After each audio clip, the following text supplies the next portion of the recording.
Okay, so at this point, we have defined acid-base behavior. And again, the Bronsted-Lowry definition is going to be the primary way that we define acids and bases in our course, right? And we've looked at some substances that are acids and some substances that are bases, and we've looked at a couple of reactions, and we see these pairs, conjugate pairings, that an acid turns into a base turns into an acid. I have a nice analogy that I like to use to help you sort of remember this idea of donation. Perhaps should have started this earlier, but imagine that I ran into you at a coffee shop, all right? My favorite coffee shop is, of course, Starbucks. That's where I met my wife, so I tend to frequent Starbucks, okay? So if I ran into you at Starbucks, I'm not going to make too much of a conclusion, but the chances are pretty good that I have more money on me on a daily basis or available to me than most of my students, all right? So it would probably be fair for me to offer to buy you a cup of coffee at Starbucks, right? Because I can probably afford to help out a struggling student who's working hard and buy you a cup of coffee. That is an acid-base reaction, essentially. Okay? I have a cup of coffee that I can give to you, and you're willing to accept it. So I've acted the part of the acid, and you've acted the part of the base. If I, on the other hand, run into the college president at Starbucks, we have a shifting of my role, at least. He now certainly makes much more than I do and is capable of donating to me a cup of coffee.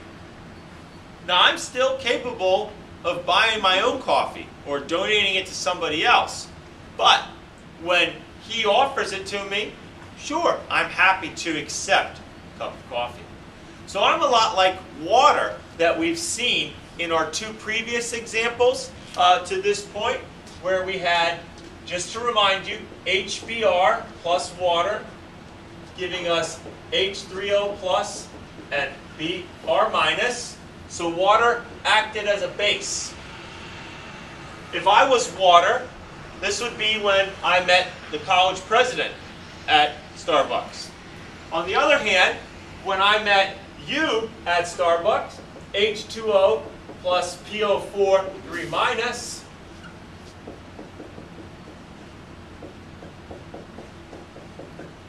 I acted the part of donor. Okay? So my behavior, as I've said a couple of times, or I've used your behavior in class versus a sporting event, my behavior changed depending on who I was paired with. Okay? And that's an important concept. And so we need a rule, a systematic rule that defines everyone's sort of ranking in the system. Okay? Because what if I ran into another professor, at Starbucks, and we each offered to buy each other, the cup of coffee, right? It's pretty clear if you ran into the college president, what would happen, right? He's still going to be the donor, and you're down at the bottom of the food chain, going to be the acceptor. So we have some substances that are way out on the extremes and can only act one way or the other. But in reality, many, many compounds lie in between those extremes and can act either way. And so what we need is a ranking system. Okay? And we'll get to that ranking, maybe not today, but we'll get to that ranking shortly. Okay? So that we can understand where we're going. All right? But let's consider, the phone is ringing in the middle of my lecture, so that's really quite awkward, but okay. So, let's consider that reaction that I just proposed a second ago. What if I, for example, ran into another professor there? Okay? So, that would be H2O plus H2O.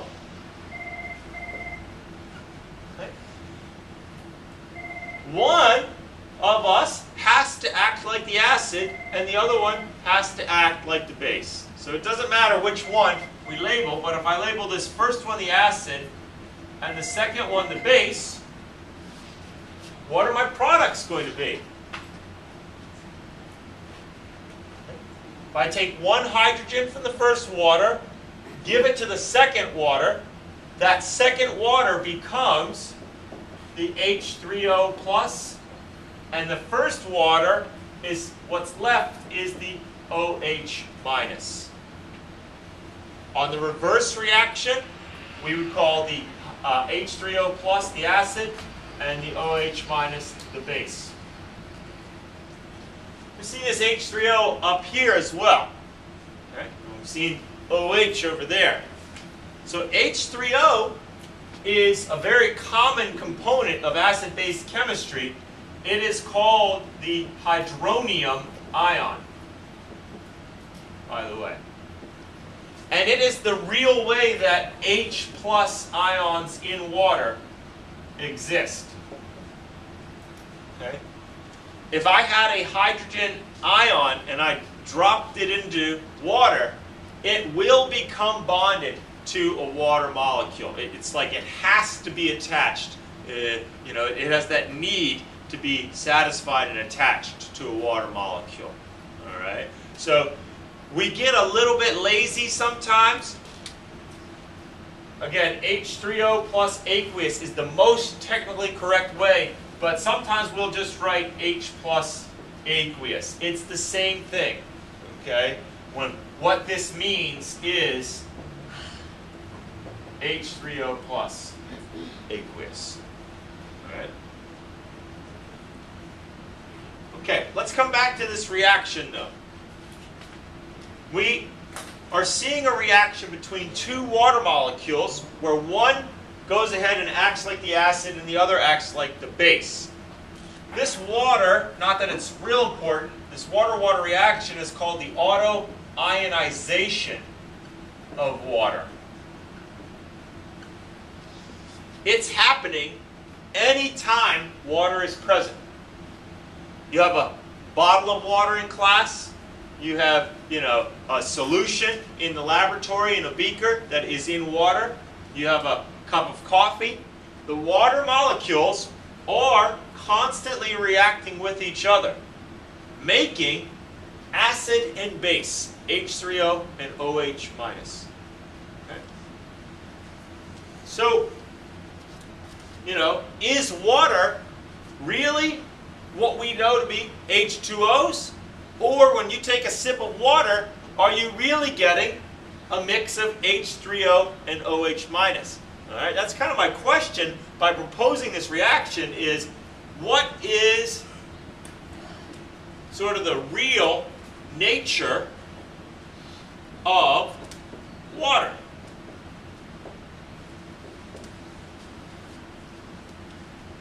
Is there anything that we've done that could tell us how much H3O and OH minus exist in a sample of water?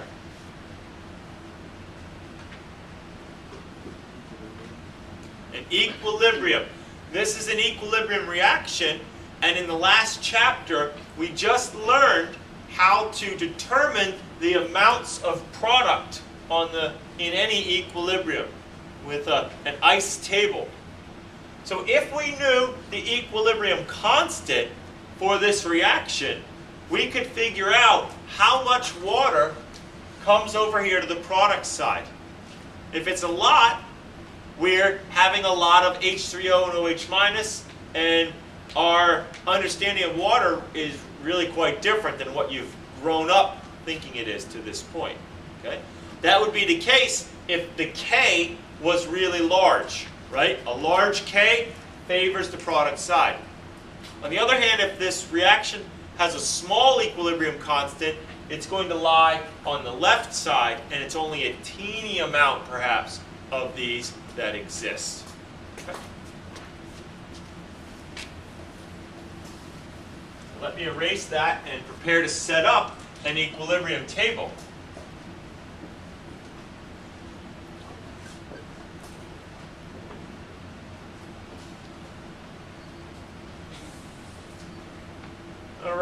Now before I fill in some concentrations, let's think about writing the equilibrium constant for this reaction. A little bit of a refresher from what you would have had to do on the exam. The Kc for this reaction, as it is for all reactions, would have the products. So the H3O plus times OH minus divided by the two waters.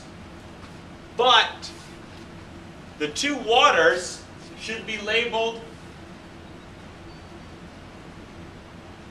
as liquids. It's important that we know that phase, because then they get canceled out. And the equilibrium constant only involves the H3O plus and the OH minus. And I've relabeled it. It's still a capital K, which is an indicator of an equilibrium constant, but it's W now for water. This is known as the water dissociation constant. So it's unique to this situation of water reacting with itself. Okay. Now seeing that helps us understand what we need to do, at least I think, in this table over here. Because we might be struggling with the water. You know, what are the concentrations of water? But they don't matter because they don't show up in the equilibrium constant expression. Just like a solid. It wouldn't matter what its concentration is. Okay. Conceptually, there is one important point that matters though. Right? I haven't yet told you the equilibrium constant, so we don't know how much, but some of the waters will react. Our infamous minus X, right? And when some of that water reacts, we form plus X for each of our hydronium and hydroxide ions. It's fair to assume they were at 0 initially. If we could start with a group of only water molecules, there would be none of those present.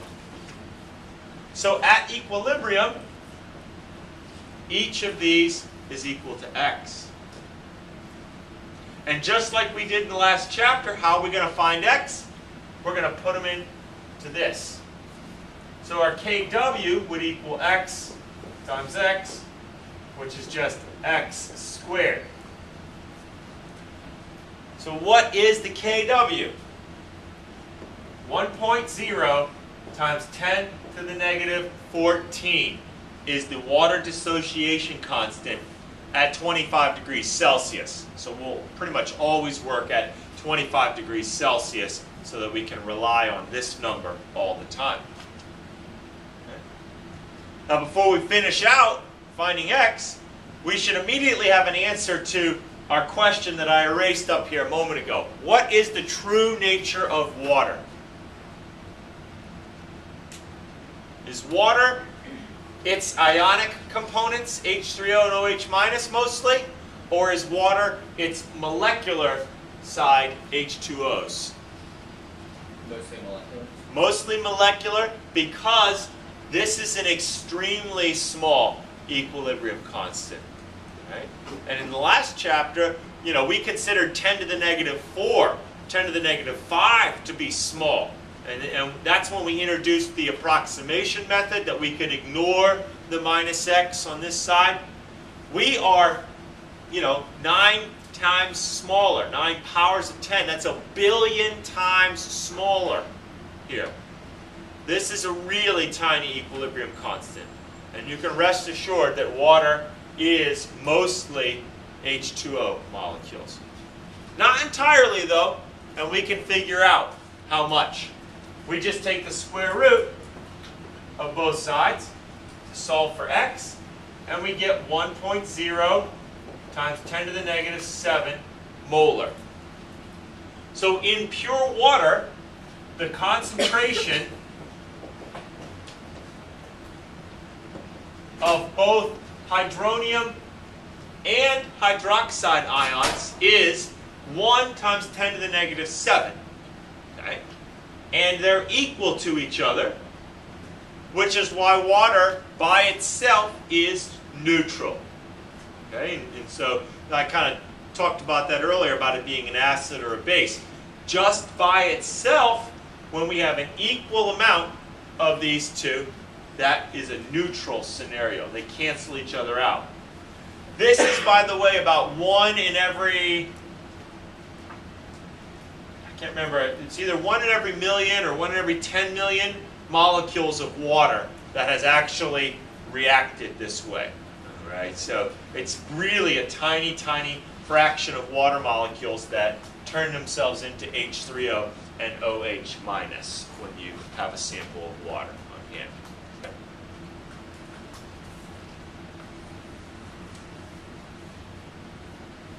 I like to visualize a number line to help me understand what's happening with this balance of H3O and OH minus. Because where we're headed in this chapter, and just moving forward, is when we add something to water that has hydrogens or can take away hydrogens, we're going to shift that balance that was equal. And we're going to make it become more hydronium or more hydroxide. And so that solution is going to be acidic or basic based on that identity there. So I often like to draw a number line. And in the middle of my number line, so you remember number lines, like you maybe had to, that's how you learned negative numbers or something like that back in grade school. 0 would be in the middle, all right? And you could use it to count over in certain directions. My number line has that 1 times 10 to the negative 7 in the middle. And to the right, I'll count up, make my powers of 10 bigger. And to the left, I'll make my powers of 10 smaller.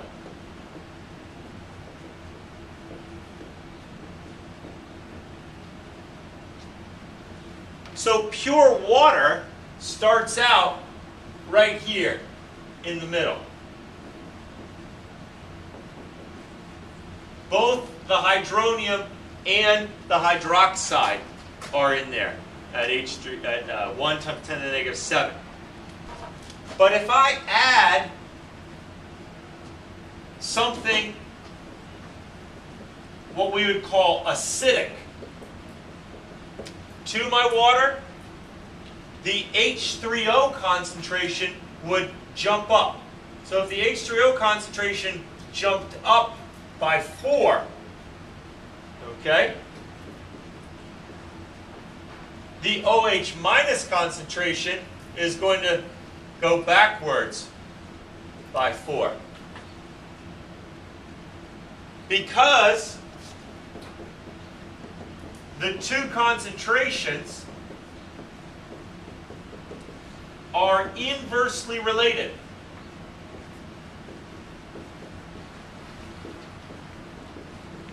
We've seen this before. Anytime two things are multiplied by one another and constrained to equal a constant, that's an inverse relationship. The first time we saw it this semester was with pressure and volume, when we learned about gas laws. PV equaled the constant. And we know that as the pressure of a gas goes up, the volume goes down. Right? So the same thing is true between our H3O-OH bounds. It's perfectly even in pure water. But if we add something that donates hydrogens to our protons to waters, we're going to increase the number of H3Os. It's actually Le Chatelier's principle from chapter 14 then that tells us we have to decrease the amount of OH minus. And it goes backwards on this number line so that their product, the two numbers, still equals Kw. On the other hand, if we added a base to water, it would be the OH minus that would maybe move up. Maybe I'll move it up 5 times. If the OH minus moves to the right and increases, the H3O moves to the left and is decreased. Again, they go in opposite directions from one another by equal amounts from the midpoint of this number line. And what's also subtly implied here is that knowing one means you know the other because they are connected by this relationship.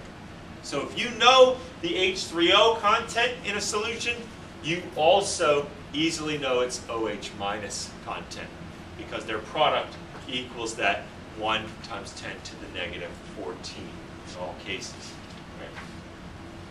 So let's use that to solve some problems and figure out the H3O and OH minus contents in various solutions. Okay. I guess before I'll do that, when we talk about solutions and we use the term acidic, what that means is the solution has more H3O plus than OH minus present in it. Okay? Whereas if you describe a solution as basic, the OH minus concentration is greater than the H3O plus concentration. Okay? It's just flipped. The roles are reversed in that case.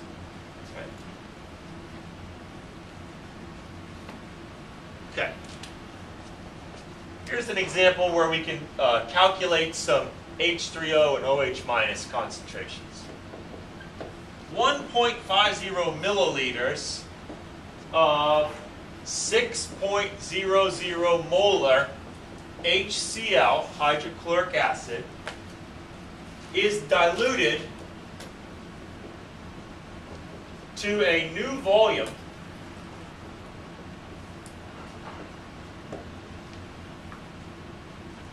of 250 milliliters total.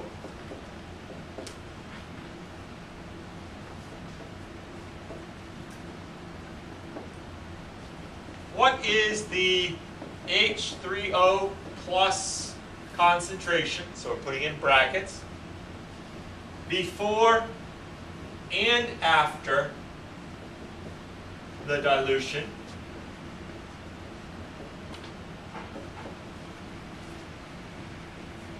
And what is the OH minus concentration in each solution? Meaning before and after.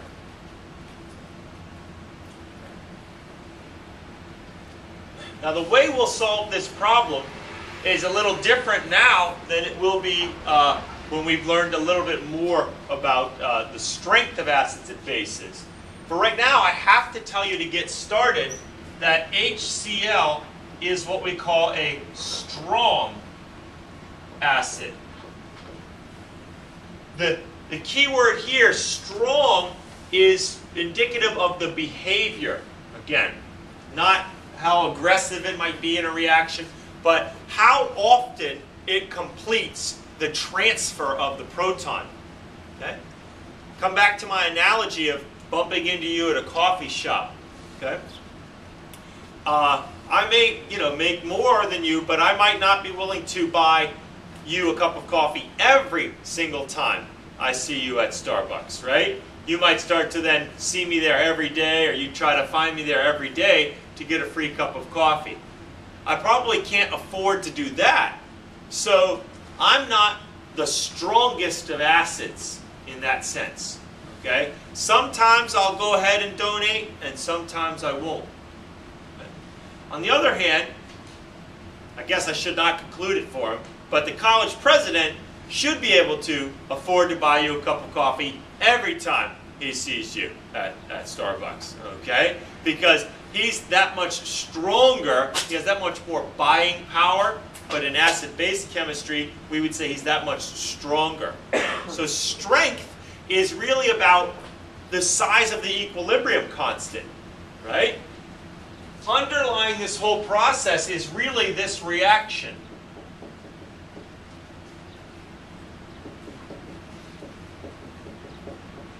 That the HCl's donate a hydrogen to waters, forming H3Os.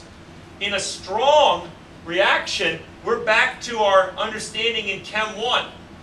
It's 100% complete. All right? Which means that every single molecule of HCl that we start with completes this transaction and donates a hydrogen over to a water molecule. And that is how we can figure out how much H plus we have before and after. Okay? So because HCl is a strong acid, the H3O content equals the HCl concentration. Because if I made an ice table here, which I don't want to do right now, all of this would disappear. Whatever we started with would be the change, so there'd be 0 left, and it would all appear over here. Okay, so all of this moves over to that side. So that's why I can conclude that the H3O at equilibrium, or final, if you want, is equal to the initial HCl. So this is just for the first one, though.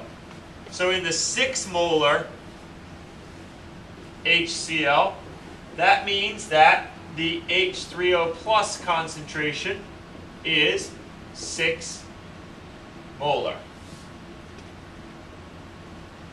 What about in the diluted concentration, though? Diluted solution.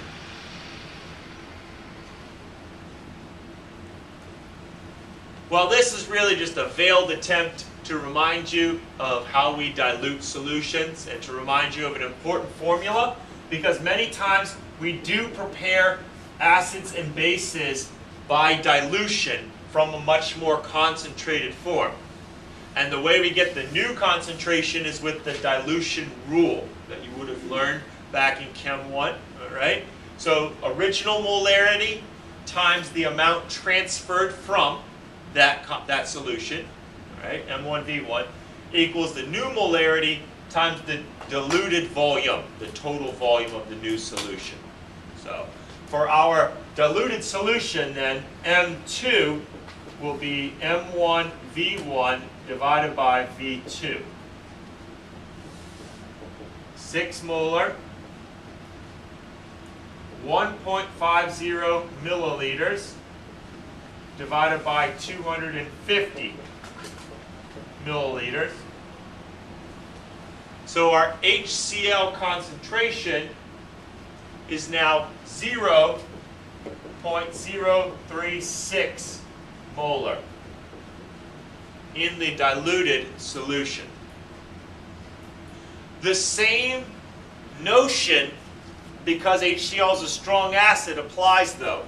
This means also that our H3O plus concentration is 0.0360 molar. So these are the two answers to part 1. The H3O concentration before is 6 molar and after is 0.0360 molar.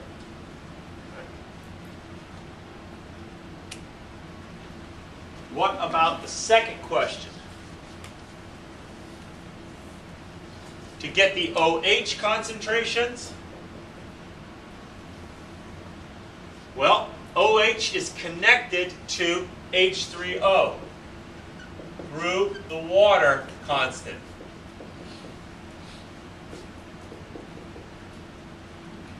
So OH will equal Kw divided by the respective H3O concentration. For the original solution, that's going to be 1 times 10 to the negative 14 divided by our 6 molar.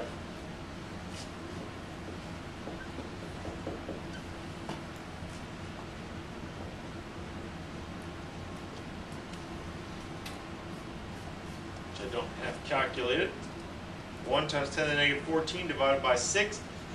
1.67 times 10 to the negative 15 molar. And in the diluted solution,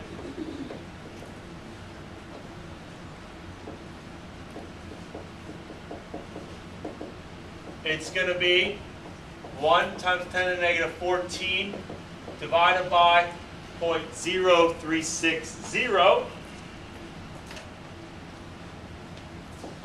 which is 2.78 times 10 to the negative 13 molar.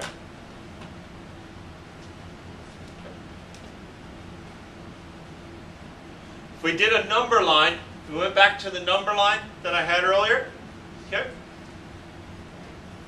For the original solution, you've moved from the midpoint, pure water. The hydrogen ion has actually gone off the scale that we drew. It's gone up to 10 to the positive, you know, like 10 to the 0, 10 to the positive 1. It's at 6, all right? And the OH minus has gone way down past the bottom of the scale as well. In the diluted version, we've walked those two numbers back in a little bit. The H3O is still up at, this is 10 to the negative 2, and the H3O is down at 10 to the negative 13, between 10 to the negative 13 and 10 to the negative 12, because it's bigger than 1. Okay, so that gives you an idea of how far apart these things have moved. And this was not much. 1.5 milliliters of this 6 molar acid just totally decimated the equality that originally existed in the water. Right? It just totally ruined it. This sets the stage for something we'll do next chapter, way from now, when we talk about buffers. Is there a way to prevent that sort of ruining of the H3O OH balance that a solution might have just because you add a strong acid to it or a strong base to it? Any questions on the calculations that we set up here? Okay, that wraps up that segment. Do a little bit more, just one short more.